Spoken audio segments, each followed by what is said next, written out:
اعوذ باللہ من الشیطان الرجیم، بسم اللہ الرحمن الرحیم۔ لائف ویو اسرار قریشی کی ایک اور نشست کے ساتھ میں حاضر ہوں۔ اللہ پاک مجھے اچھی بات عطا فرمائے اور اس بات کو آپ تک اچھے طریقے سے پہنچانے کی توفیق عطا فرمائے، آمین۔ یہ تیسری نشست ہے لرننگ پروسیس سے ریلیٹڈ جو میں نے بات شروع کی تھی۔ یہ بڑا ایک لحاظ سے بڑا تکلیف دہ ٹاپک ہے، کیونکہ یہ ہمارا وہ ایریا ہے ہماری سوسائٹی کا اور ہمارا ذاتی طور پہ اور اجتماعی طور پہ جس میں بڑی خرابی، اور میں نے بات یہاں سے شروع کی تھی کہ ہمارا لرننگ کا پروسیس بروکن ہے اور ہم اس میں کوئی بہتری نہیں لا پا رہے ہیں، بلکہ ابھی تو ہم اس بارے میں سوچ بھی نہیں رہے ہیں۔ ہم کچھ سوچیں گے، کچھ کام کریں گے تو کچھ بہتری آنے کی صورت ہوگی۔ ابھی تو ہم جو سسٹم چل رہا ہے اسی سسٹم کے اس میں چلے جا رہے ہیں، اور وہ سسٹم ہمیں مزید خرابی کی طرف لے جا رہا ہے، بہتری کی طرف نہیں لے جا رہا۔ تو میں نے یہ کہا کہ ہم نے انکوائری بند کر دی ہے برسوں سے، اور چونکہ ہم انکوائری نہیں کرتے تو ہمیں جو کہتا ہے ہم اس پہ عمل کر لیتے ہیں، اور بغیر کسی اس سوچ کے کہ ہم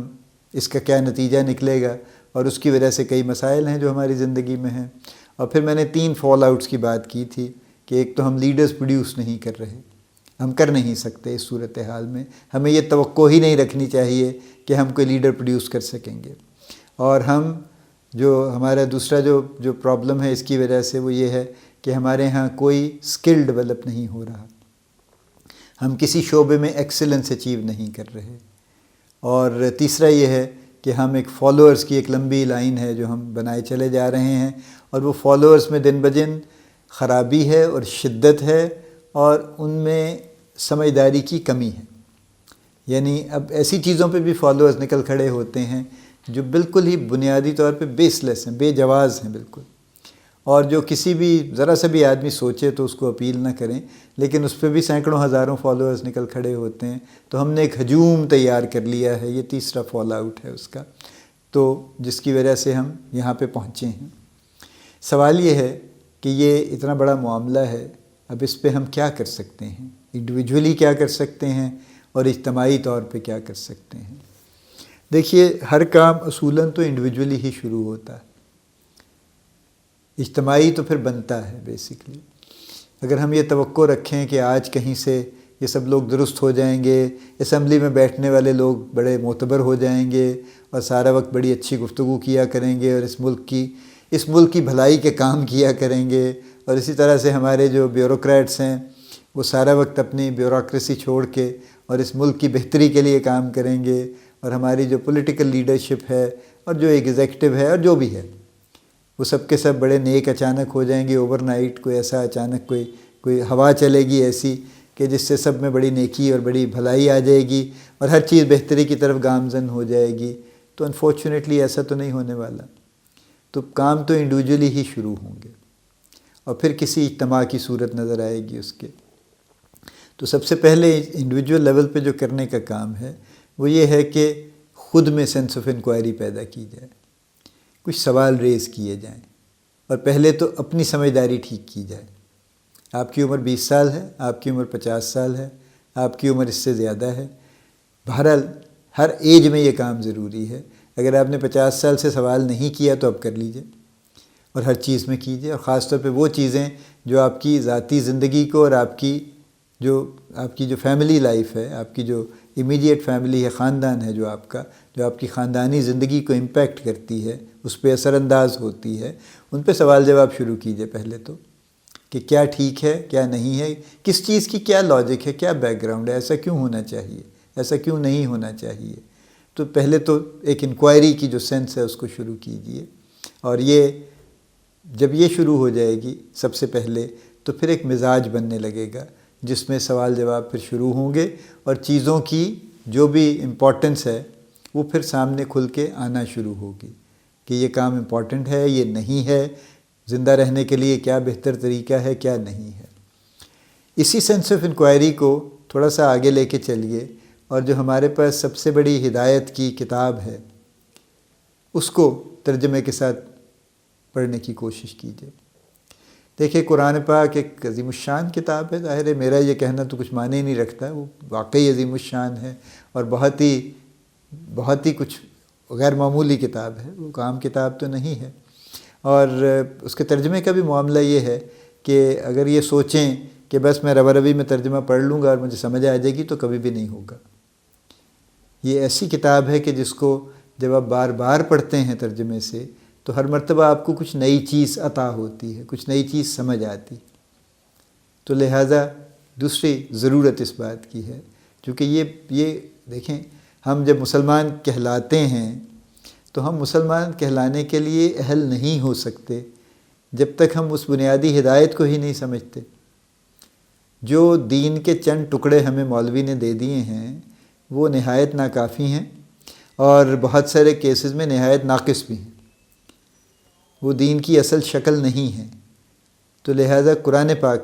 سب سے جو اہم کتاب ہے وہ قرآن پاک ہے، اور اس کے بعد پھر یہ ظاہر ہے یقیناً سننا ہے، حضور صلی اللہ علیہ وسلم کی سنت مبارکہ ہے، اور حدیثیں بہت بے شمار جو حدیثوں کی کتابیں ہیں وہ تیسرا، پھر وہ بہت بڑا ماخذ ہے۔ لیکن قرآن پاک سے شروع، میری تجویز یہ ہے کہ اس سے شروع کرنا چاہیے، اور اگر آپ نے کبھی ترجمے سے نہیں پڑھا تو اس کو ترجمے سے پڑھنا شروع کر دیجئے۔ آپ ایک صفحہ پڑھیے، آپ آدھا صفحہ پڑھیے، جو آپ کی پیس آپ کے لیے کنوینینٹ ہے اس پہ پڑھیے، لیکن پڑھیے۔ اور دوسری میری درخواست یہ ہے کہ اس کو بار بار پڑھیے، ایک مرتبہ مت پڑھیے۔ اور تیسری میری درخواست یہ ہے کہ اس سٹیج پہ تفسیر مت پڑھیے۔ دیکھیے، تفسیر لکھنے والوں نے بڑے عظیم الشان کام کیے ہیں، صدیوں سے کیے ہیں، اب بھی کر رہے ہیں، اور بڑا انہوں نے کمال کی بات کی ہے، لیکن فرق ہے۔ دیکھیے، قرآن پاک اللہ پاک کی کتاب ہے، وہ اللہ کا کلام ہے، اور ترجمہ اس میں بہت زیادہ گنجائش نہیں ہوتی، وہ ایک طرح سے لٹرل ٹرانسلیشن ہی ہوتا ہے۔ آلدو کچھ حاشیوں میں انہوں نے کچھ چھوٹا موٹا کچھ تفصیل دے دیتے ہیں، یا ترجمے میں کچھ لفظوں کا اضافہ بریکٹ میں کر کے اس فکرے کو مکمل کرنے کی کوشش کر لیتے ہیں، لیکن بائی اینڈ لارج جو اوریجنل ٹیکسٹ کا مفہوم ہے وہ انٹیکٹ رہتا ہے، وہ قائم رہتا ہے۔ لیکن تفسیر میں ایک مفسر کے لیے ایک کھلی چھوٹ ہے کہ وہ بہت سی گفتگو کر سکتے ہیں، کیونکہ یہ ان کا ویو ہے، یہ تو ایک انسان کا ویو ہے نا۔ اب ایک انسان اپنا ویو بنانے کے لیے کیا کرے گا؟ وہ شاید اور 6 8 10 تفسیریں پڑھے گا، پھر اگر اس کی یہ خواہش ہے کہ میں کچھ اس میں اضافہ کروں تو ان سے کچھ الگ ہو کے لکھنے کی کوشش کرے گا۔ وہ کاپی پیسٹ تو نہیں کرے گا کہ تفسیر ابن کثیر اٹھائے اور اس کو کاپی کر دے، یا مولانا مودودی کی کتاب اٹھائے تفہیم القرآن اور ان کی کاپی کر دے، یہ تو بہرحال کوئی نہیں کرے گا۔ لیکن وہ کچھ ادھر سے کچھ ادھر سے اخذ کر کے، کچھ سمجھ کے، کچھ اپنا اضافہ کر کے وہ ایک نئی چیز بنانے کی کوشش کرے گا۔ تو یہ ایک انسانی کوشش ہے، اور کوئی انسانی کوشش مکمل نہیں ہو سکتی، خام ہی رہتی۔ تو لہٰذا تفسیر مت پڑھیے، تفسیر اس وقت پڑھیے گا کبھی جب آپ کا بہت اچھا نالج کا بیس ہو چکا ہو، اور آپ نے قرآن پاک سمجھ لیا ہو ایک حد تک، اور آپ نے سنت مبارکہ صلی اللہ علیہ وسلم پہ کچھ آپ کی اسٹڈی ہو چکی ہو، کچھ احادیث پہ آپ کی اسٹڈی ہو چکی ہو۔ اس کے بعد اگر آپ تفسیر پڑھیں گے تو پھر آپ چیزوں کو صحیح پرسپیکٹو میں رکھ سکیں گے۔ لیکن اگر آپ شروع تفسیر سے کرنا چاہتے ہیں اور آپ یہ چاہیں گے کہ آپ ایک سرٹن ہدایت اس سے حاصل کریں، تو وہ آپ ہدایت تو وہ حاصل ایک لمیٹڈ شاید کریں گے، لیکن وہ اس شخص کی ڈائریکشن میں ہوگی جس نے وہ تفسیر لکھی ہے۔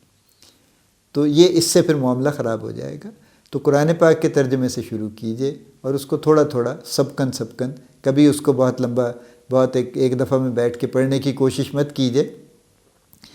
بہت اس کو ذہنی آرام سے بیٹھ کے پڑھیے، اس کو اور قسطوں میں پڑھیے اور بار بار پڑھیے، بہت کچھ اس سے مل جائے گا۔ دوسرا پارٹ یہ ہے، تو ایک انکوائری شروع کرنی چاہیے انڈیویجول لیول پہ۔ دوسرا، ہمارا جو بہت بڑا ہمارا زندگی کی ریکوائرمنٹ ہے، جو ہمارا دین ہے، اس کو سمجھنے کی کوشش کرنی چاہیے، اور اس کے لیے قرآن پاک کا ترجمہ پڑھنا چاہیے۔ اس ترجمے پہ جب میں نے ترجمہ پڑھنا شروع کیا کچھ سال پہلے، تو مجھے یہ لگا کہ ہم سارے وقت ضائع کرتے ہیں یہاں پہ، اور بچوں کو ناظرہ پڑھاتے ہیں، اور ان کو بالکل نہیں پڑھانا چاہیے، ان کو شروع سے ترجمہ پڑھانا چاہیے۔ لیکن بہرحال کچھ عرصے کے بعد مجھے یہ سمجھ آئی کہ وہ بھی مناسب نہیں ہے۔ ایک بہت ینگ جو بچہ ہے، چونکہ وہ تو ہم 4 5 سال کی ایج سے پڑھانا شروع کر دیتے ہیں، اب وہ اس وقت تو ترجمہ پڑھنے کے سمجھنے کے قابل نہیں ہے، تو 10 12 سال کا بچہ بھی یہ نہیں سمجھ سکتا۔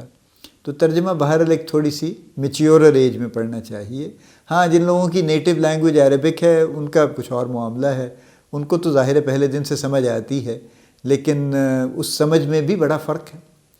جو سمجھ ایک 10 سال کے بچے کی ہوگی وہ ایک 40 سال کے آدمی کی نہیں ہوگی یقیناً، حالانکہ دونوں کی نیٹو لینگویج عربک ہے، دونوں کو ٹیکسٹ ڈائریکٹلی سمجھ آتا ہے، وہ ترجمے کے لیے مرہون منت نہیں ہے کسی کے۔ بہرحال بیک ٹو دس پوائنٹ کہ ترجمہ پڑھیے اور اس پہ غور کرنے کی کوشش کیجیے۔ تیسرا پوائنٹ یہ ہے جو انڈیویجول لیول پہ کرنے کی بات یہ ہے کہ اس بات کو شروع کیجیے اپنے آس پاس، سب سے پہلے اپنے گھر میں اس بات کو پروموٹ کیجیے، یعنی اپنے بچوں کے ساتھ اس بات کو پروموٹ کیجیے۔ جو ہمارا بچوں کے ساتھ ایک عمومی رویہ ہے جس میں ہم فوراً ان کے سر پہ ہم ایک چھڑی مارتے ہیں، ضروری نہیں کہ فزیکلی ماریں، زبانی بھی چھڑی مارتے ہیں کہ خبردار بس کہہ دیا نا یہ کر لو، پوچھنے کی ضرورت نہیں ہے، یعنی ہم ان کو ڈسکریج کرتے ہیں انکوائر کرنے سے، اس بات کو بند کر دیں، بلکہ ان کو انکریج کرنا شروع کر دیں انکوائری کے لیے۔ اور اگر وہ سوال نہیں شروع میں پوچھتے، چونکہ ہم نے ان کو ایک سٹائل میں رکھا ہوا ہے، تو ہم ان کے سامنے سوال خود ریز کریں اور ان کو بھی انکریج کریں کہ آپ سوال ریز کریں اور سوال پوچھیں۔ اور ایز اے فادر قطعاً ضروری نہیں ہے کہ میرے پاس ہر سوال کا جواب ہوگا، بالکل نہیں ہوگا، لیکن جن سوالوں کا جواب ہوگا میں آپ کو دے دوں گا، جن کا نہیں ہوگا وہ ہم مل کے ڈھونڈیں گے، پھر ان سوالوں کے جواب ہم تلاش کریں گے۔ تو ایک باقاعدہ ایک ماحول، ایک مزاج بن جائے گا انکوائری کا اور انکوائری کو فالو کرنے کا۔ یہ تیسرا کام یہ ہے جو کرنا چاہیے۔ میں ایک انٹرسٹنگ بات یہاں پہ آپ کو بتاتا چلوں۔ ایک وہ ملک فارمولا بیچنے والی کمپنی نے بچوں کی گروتھ کے مائل سٹونز کے چارٹس انہوں نے ڈاکٹرز کے کلینک میں لگائے تھے کہ جس سے آپ کمپیئر کر سکتے ہیں، تو یعنی وہ 0 سے شروع ہوتے تھے اور 5 سال کی ایج تک چلتے تھے، تو آپ اس سے کمپیئر کر سکتے ہیں کہ آپ کے بچے کی ڈیولپمنٹ نارمل لائنز پہ ہو رہی ہے یا کچھ اس میں کہیں پہ کوئی ڈیویشن ہے، اور اگر ہے تو پھر آپ اس کی کوئی فکر مندی کیجیے۔ اس میں 5 سال کی ایج پہ جا کے ایک بڑا انٹرسٹنگ مائل سٹون تھا، وہ یہ تھا کہ بچہ نہ کہتا ہے اور اکثر باتوں میں نہ کہتا ہے۔ یہ بڑا انٹرسٹنگ مائل سٹون ہے، اور یہ نارمل ڈیولپمنٹ کا مائل سٹون ہے، یعنی نارمل بچوں کو 5 سال کی ایج میں نہ کہنا چاہیے۔ اب ایز اے پیرنٹ ہمارا ڈیلیما یہ ہے کہ جب بچے نہ کہنا شروع کرتے ہیں، کیونکہ اس سے پہلے تو بیچارے کچھ نہیں ہاں نہ کرتے۔ اچھا، اس سے دوسرا ایک انٹرسٹنگ فیکٹ بھی ہے، وہ یہ کہتے ہیں کہ یہ جو 3-4 سال ٹائپ کے بچے ہیں، ان کے مائنڈ میں نو کا لفظ یا نہ کا لفظ یا نہیں کا لفظ پروسیس کرنے کی ایبلٹی نہیں ہوتی۔ تو آپ ان کو جتنا مرضی کہتے رہیں یہ مت کرو، یہ نہ کرو، یہ نہ کرو، یہ نہ کرو، یہ نہ کرو، دے آر لیسٹ بادرڈ۔ اور اس لیے نہیں کہ وہ اس کو سنتے نہیں ہیں، اس لیے کہ وہ اس کو پروسیس ہی نہیں کر پاتے اس بات کو کہ اس سے منع کر رہے ہیں، یعنی جو منع کرنے والے لفظ ہیں وہ ان کو پروسیس ہی نہیں کر پاتے ان کو۔ تو پھر اس لیے ہم سختی بھی کرتے ہیں بعض اوقات، اور اس بات پہ پریشان بھی ہوتے ہیں کہ یہ بات نہیں سنتے، یہ سن لیتے ہیں اور انسنی کر دیتے ہیں وغیرہ وغیرہ، حالانکہ وہ تو بہت ہی چھوٹے بچے ہیں۔ بٹ اینی وے، یہ 5 سال پہ نو کہنا بڑا سگنیفیکنٹ ہے، کیونکہ یہ وہ ٹائم ہے جہاں سے نیچر نے یہ طے کیا ہے کہ انکوائری شروع ہوگی، کیونکہ نہ سے انکوائری شروع ہوتی ہے، تو نہ سے شروع ہوگی اور انکوائری وہاں سے شروع ہوگی۔ اب اس سے آگے پھر ہمارا ماحول ہے کہ ہم اس نہ کو لے کے چلتے ہیں یا اس کو ہم زبردستی سپریس کرا کے اور 6 مہینے سال میں اس کو دبا دیتے ہیں، اور پھر ہماری کوشش یہی ہوتی ہے کہ نہ بند ہو جائے۔ اس کے لیے کئی ہیلے بہانے ہیں ہمارے پاس نہ کو روکنے کے لیے، وہ ہم سارے کے سارے آزما لیتے ہیں، جتنے ہمارے ترکش میں تیر ہیں سارے چلا لیتے ہیں ہم اس کے لیے، اور وہ کرا کے ہم نہ بند کروا دیتے ہیں۔ تیسری میری ریکویسٹ جو میں نے آپ سے بات کی تھی کہ اپنے بچوں کو انکوائری ان کی جو ہے اس کو الائیو کیجیے، اسی سے ریلیٹڈ یہ بھی بات ہے کہ جن کے ہاں چھوٹے بچے ہیں اور وہ 5 سال کی ایج میں جب ان کا یہ نارمل مائل سٹون ہے کہ وہ نہ کہنا شروع کریں گے، تو اس کو زندہ رکھیں، اس نہ کو، اس کو وہاں پہ زبردستی سپریس نہ کریں، بلکہ اس کو لے کے چلنے دیں ان کو، تاکہ وہ اپنا معاملہ اس سے آگے چلا سکیں اور اپنے آپ کو ڈیولپ کر سکیں۔ تو یہ انڈیویجول لیول پہ کرنے کا تیسرا کام ہے۔ ان ٹاپکس پہ بات کرتے رہنا چاہیے، اور اپنے آس پاس سب سے پہلے میں نے کہا فیملی میں کر لیں، اور فیملی کے بعد اپنے دوستوں میں، قریب کے لوگوں میں ان ٹاپکس پہ بات کر لینی چاہیے، کوئی مذائقہ نہیں ہے۔ ہم بہت سے لوگ ہم میں سے دوستوں کی محفلوں میں بیٹھتے ہیں اور کوئی خاص گفتگو نہیں ہوتی۔ ہمارا تو سب سے پسندیدہ ٹاپک پالیٹکس ہے، جس میں لڑائی جھگڑے بھی ہو جاتے ہیں کہ فلاں فلاں کا حامی ہے، فلاں فلاں کا حامی ہے، اور وہ چونکہ حامی ہے لہذا وہ اس کی اچھی بری ہر بات کو ڈیفینڈ کرے گا۔ اور اس بات پہ کئی میرے اچھے دوست ہیں دونوں سائڈز پہ جو کہ ایک دوسرے سے خفا ہو بیٹھے ہیں اس بات کے اوپر، لیکن اس سے بہتر یہ ہے کہ وہ بھی کر لیں، چلیں اپنے دل کی تسلی کے لیے، لیکن کچھ ان ٹاپکس پہ بھی گفتگو کریں اور اس بات کو بھی چلانا شروع کریں کہ یہ بھی ہمارے مسائل ہیں، اور اس میں کوئی بائی پارٹیزن شپ نہیں ہے، کوئی پارٹی نہیں ہے، کوئی کسی کے خلاف نہیں ہے۔ یہ وہ کام ہے جو ہمیں as a responsible individual of the society ہمیں یہ کام کرنا چاہیے۔ تو یہ 4 باتیں میں آپ سے درخواست کر رہا ہوں انڈیویجول لیول پہ کرنے کے لیے۔ یہیں سے بات شروع ہوگی تو پھر اجتماع پہ تو پھر چلی ہی جائے گی۔ سب سے پہلے میں نے آپ سے یہ کہا ہے کہ سب سے پہلے تو خود سوال کرنا شروع کیجئے اور انکوائری اپنی جو ہے اس کو الائیو کیجئے۔ تو اپنی سینس آف انکوائری جو دبی پڑی ہے، جو فوت ہو چکی ہے تقریباً، اس کو زندہ کیجئے سب سے پہلے۔ دوسرا میں نے یہ کہا ہے کہ قرآن پاک کو ترجمے سے پڑھنا شروع کیجئے، چونکہ وہ ہماری زندگی کا منبع بھی ہے، مرکز بھی ہے، ماخذ بھی ہے، اور ہم مسلمان اگر ہم اپنے آپ کو کہنے کا دعویٰ کرتے ہیں تو ہم مسلمان پوری طرح سے نہیں بن سکتے جب تک ہم اس ہدایت کو سمجھ نہ لیں جو ہمارے پاس پہنچی ہے۔ قرآن پاک کو ترجمے سے پڑھنا شروع کیجئے، سبکن پڑھیے اور بار بار پڑھیے۔ تیسرا میں یہ کہہ رہا ہوں کہ اپنے خاندان میں اپنے بچوں کے ساتھ خاص طور پہ انکوائری کو فروغ دیجئے، ان کو سوال کرنے کے لیے انکریج کیجئے، اور آپ کو کئی سوالوں کے جواب نہیں آتے ہوں گے تو اس سے کچھ شرمندگی نہیں ہے۔ ان کو آپ کہہ دیجئے کہ مجھے سوالوں کے جواب سب کے نہیں آئیں گے، لیکن جو نہیں آئیں گے وہ ہم اکٹھے تلاش کریں گے۔ تو آپ کا ایک پوری ایفرٹ شروع ہو جائے گی تلاش کرنے کی، سوالوں کے جواب ڈھونڈنے کی، اور انکوائری فروغ پائے گی۔ اور چوتھا میں نے یہ کہا ہے کہ اپنے آس پاس اپنے دوستوں میں اس گفتگو کو شروع کیجئے۔ آپ جیسے بھی کر سکتے ہیں اس گفتگو کو شروع کیجئے۔ آپ کی بڑی محفلیں ہیں، جہاں بھی آپ جاتے ہیں، جہاں بھی آپ کا ریگولر اٹھنا بیٹھنا ہے جن لوگوں کے ساتھ، وہاں پہ اس بات کو شروع کیجئے اور اس بات کو آگے چلانے کی کوشش کیجئے۔ اللہ پاک ہم سب کو بہت بہتر ہونے کی توفیق عطا فرمائے۔ اللہ پاک آپ کو بڑی کامیابیاں عطا فرمائے۔ اللہ پاک آپ کا حامی و ناصر ہو، ہم سب کا حامی و ناصر ہو، آمین۔